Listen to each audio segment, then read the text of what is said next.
Ethan Blackwell had built his empire on precision, logic, and absolute control.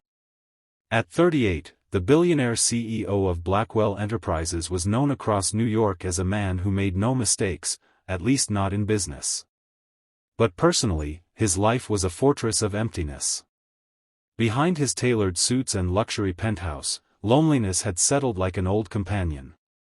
He didn't believe in love anymore. Not after his fiancée left him 6 years ago, right when his mother's cancer worsened.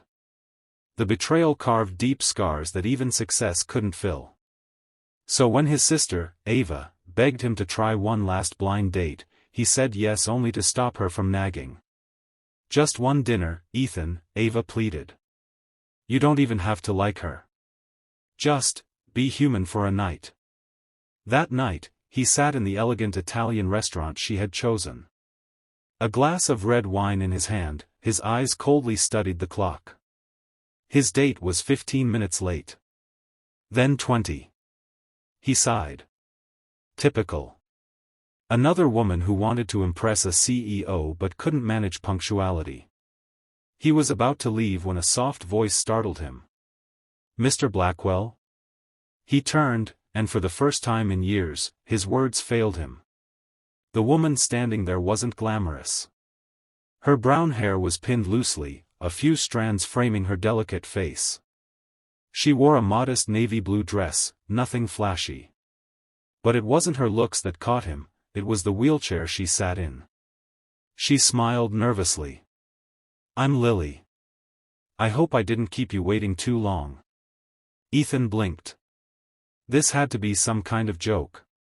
His friends had tried pranking him before, setting him up with influencers and gold diggers. But this? A paralyzed girl? He stood awkwardly, unsure whether to shake her hand or pretend he hadn't noticed. "It's fine," he muttered, pulling out the chair opposite her. Lily's eyes flickered with quiet amusement. "You don't have to be uncomfortable, Mr. Blackwell. I'm used to it." "I'm not," he began, then stopped. He was uncomfortable. Not because she was in a wheelchair, but because she seemed completely unfazed by it. The waiter appeared, and Lily ordered pasta with a confidence that caught him off guard. As the evening unfolded, Ethan found himself listening more than he'd planned. She talked about books, music, and her work as a children's therapist. Her laughter was light, genuine, something he hadn't heard in a long time. At one point, he asked, "Do you ever wish you could change things?" Her eyes softened. "Sometimes.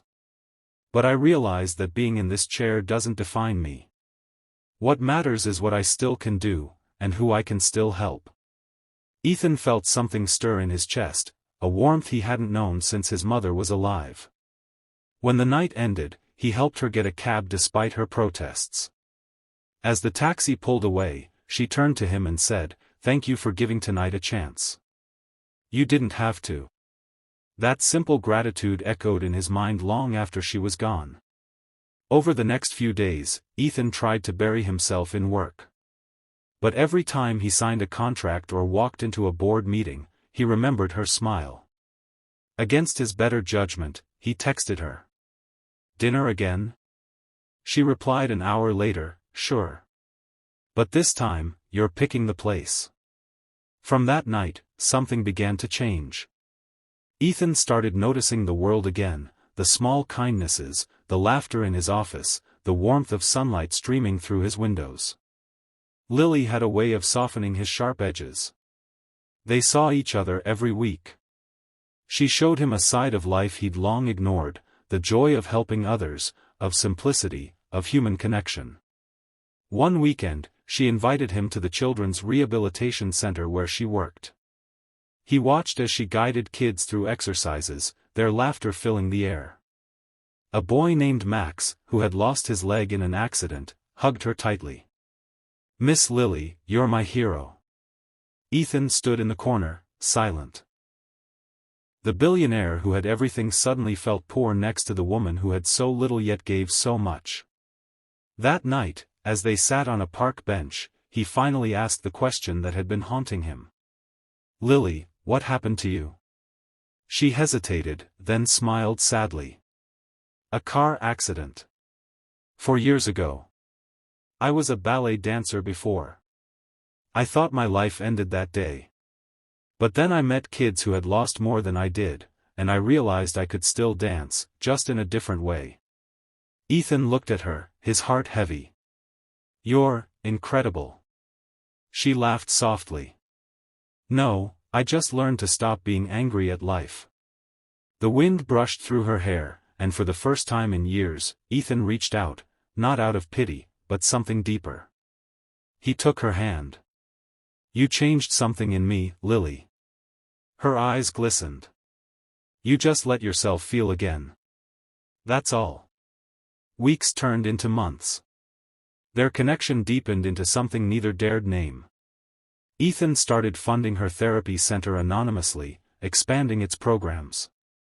Lily, unaware, thanked him one evening. Some donor gave us enough to buy new wheelchairs. Isn't that amazing? He smiled quietly. Yeah. Amazing. But happiness, as Ethan knew, never came without tests. One night, paparazzi caught them leaving a charity gala.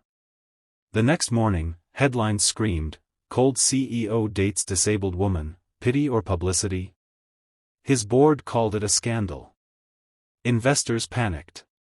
His assistant even suggested he issue a statement distancing himself from her. Ethan's fury burned. You think she's a liability? She's the best thing that's ever happened to me. He stormed out of the meeting and went straight to her apartment. Lily sat by the window, her phone buzzing with cruel messages. When he entered, she didn't look up. Ethan, you should go, she whispered. What? This will ruin you.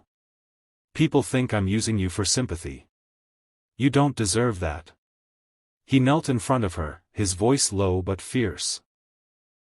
I don't care what they think. You taught me what matters. And I'm not walking away because of gossip. Tears rolled down her cheeks. You're going to lose everything. Then let me lose it, he said softly. As long as I don't lose you. That night, Ethan held a press conference. Cameras flashed as he stepped to the podium. His speech was short but unforgettable. You call it scandal, he said. I call it love. The woman you mock taught me more about strength and kindness than this entire industry ever has. And if that makes me look weak, so be it. The room fell silent. That clip went viral within hours. People around the world praised him for his courage. And when Lily saw it, she cried, not from pity, but pride.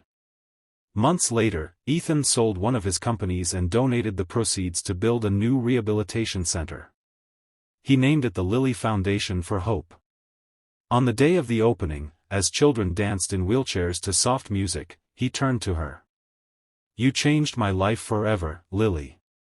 I thought I was helping you, but it turns out, you were saving me. She smiled, eyes glimmering with love. Maybe we saved each other. The crowd clapped as balloons rose into the sky. And for once, Ethan Blackwell, the cold millionaire CEO, didn't feel empty anymore. He finally understood what his mother once told him. True success isn't what you build with your hands, Ethan. It's what you touch with your heart. And in that moment, as Lily's hand rested in his, he knew she had changed his life forever.